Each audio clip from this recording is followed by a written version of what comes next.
أما بعد فأعوذ بالله من الشيطان الرجيم بسم الله الرحمن الرحيم ويقول الذين كفروا لولا أنزل عليه آية من ربه قل إن الله يضل من يشاء ويهدي إليه من أناب صدق الله العظيم. سب سے پہلے تو میں اس بات کو جسارت سمجھ رہا ہوں کہ میرے بہت ہی مشفق اور مہربان خالو اور میرے استاد محترم حضرت مفتی محمد طیب صاحب اور حضرت مولانا امان اللہ صاحب جو اسٹیج پر ہی موجود ہیں، ان کی موجودگی میں بات کرنا جسارت سمجھتا ہوں، لیکن اپنے استاد محترم حضرت مفتی محمد طیب صاحب ان کے حکم کے ساتھ میں سبق سنانے کے لیے یہاں پر حاضر ہوں. اسی مادر علمی کے اندر جو میں نے سبق ہی اساتذہ سے پڑھا، میں سمجھتا ہوں کہ آج دوبارہ وہی سبق سنانے کا مجھے موقع مل رہا ہے. قرآن کریم کی جو آیت میں نے آپ کے سامنے تلاوت کرنے کی سعادت حاصل کی ہے، اس میں اللہ رب العزت فرماتے ہیں کہ کافر لوگ حضرت محمد مصطفیٰ صلی اللہ علیہ وآلہ وسلم سے مطالبہ کرتے ہیں کہ آپ ہمیں کوئی نشانی کیوں نہیں دکھاتے، اور آپس میں وہ تبصرہ کرتے ہیں کہ یہ خود کو نبی بھی کہتے ہیں، لیکن ان پر ہماری آنکھوں کے سامنے آسمان سے کوئی نشانی نازل نہیں ہوئی جس سے ہمیں پتہ چل جائے کہ یہ نبی ہے. اور ان کی نشانی سے مراد یہ تھا کہ ہمارے سامنے ایک سیڑھی لگے جو زمین سے آسمان تک جائے، یہ اس سیڑھی پر ہمارے سامنے آسمانوں کے اوپر چڑھیں اور ہماری آنکھوں کے سامنے ہی آسمان سے کوئی کتاب لے کر نیچے اتریں، پھر ہم مانیں گے کہ یہ نشانی ہے ان کی نبوت کی. یا پھر ہماری آنکھوں کے سامنے کوئی فرشتہ نازل ہو، ہمیں وہ فرشتہ نظر بھی آئے اور وہ آ کر ہمیں کہے کہ اس کو مان لو، یہ اللہ کا نبی ہے. اس طرح کی نشانیوں کا وہ مطالبہ کرتے تھے، اور یہ انسانی فطرت ہے جو اس طرح کی نشانیوں کا مطالبہ بھی کرتا ہے، اور اس طرح کی مافوق الفطرت نشانیوں کو دیکھ کر وہ ایمان لاتا ہے. اس کا گمراہ ہونا بھی عین ممکن ہوتا ہے اور بہت جلد وہ گمراہ ہو بھی جاتا ہے. جیسا کہ تاریخ ہمیں بتاتی ہے کہ جنہوں نے مافوق الفطرت طاقت کے سامنے جھکنا سیکھ لیا،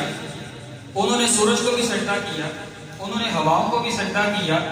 آندھیوں کو بھی سجدہ کیا، سورج چاند ستاروں کو بھی سجدہ کیا، کیونکہ ان میں انہوں نے مافوق الفطرت طاقت دیکھی. تو اللہ رب العزت نے ان کی اس نشانی والے مطالبے کا جواب یہ دیا، ان اللہ یضل من یشاء ویہدی الیہ من اناب،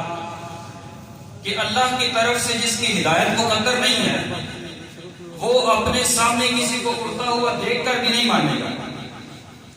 وہ ہمیشہ ضلالت پر ہی رہے گا، گمراہی پر رہے گا. اور اگر کسی نے ہدایت پہ آنا ہے تو اللہ نے طریقہ بتا دیا، یہدی الیہ من اناب، کہ جو اس کی طرف رجوع کرے گا اس کو پھر اللہ رب العزت ہدایت بھی دے گا.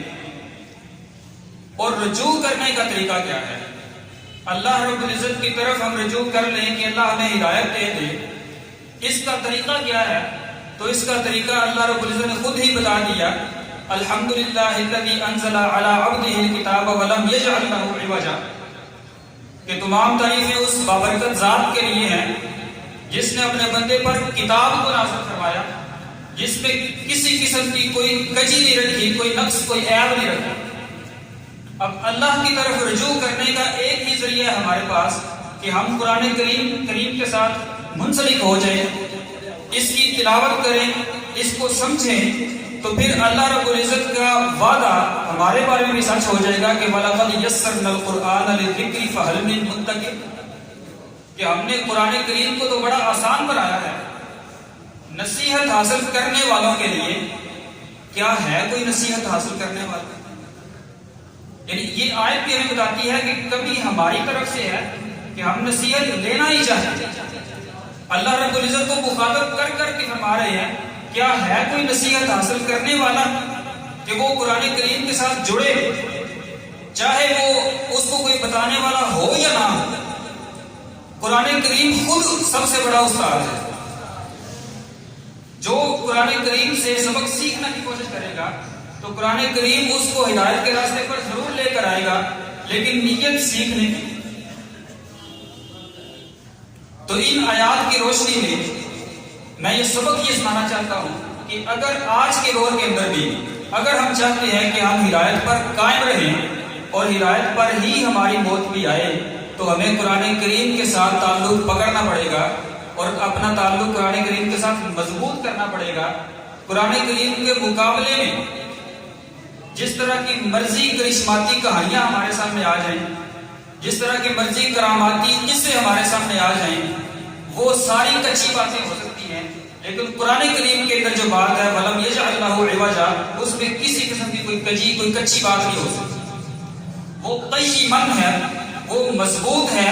وہ ہدی للناس ہے، ہدی للمتقین ہے.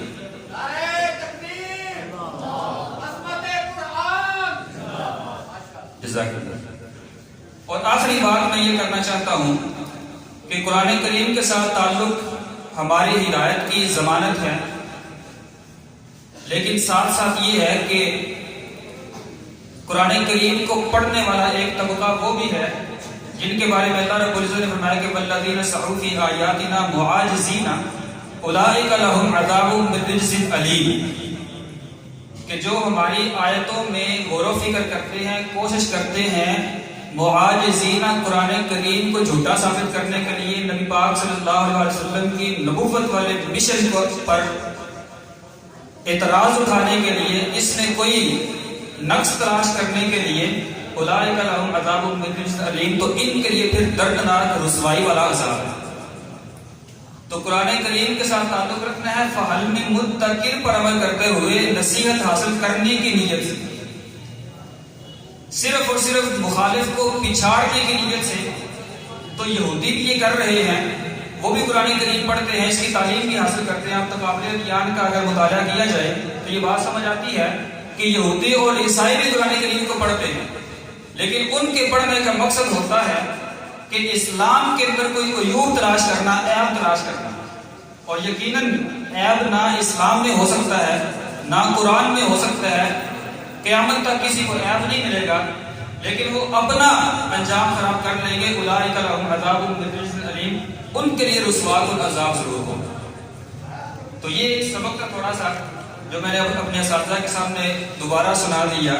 اللہ تعالیٰ سے دعا ہے کہ ہمیں قرآن کے ساتھ اور قرآن والوں کے ساتھ ہمیشہ تعلق رکھنے کی،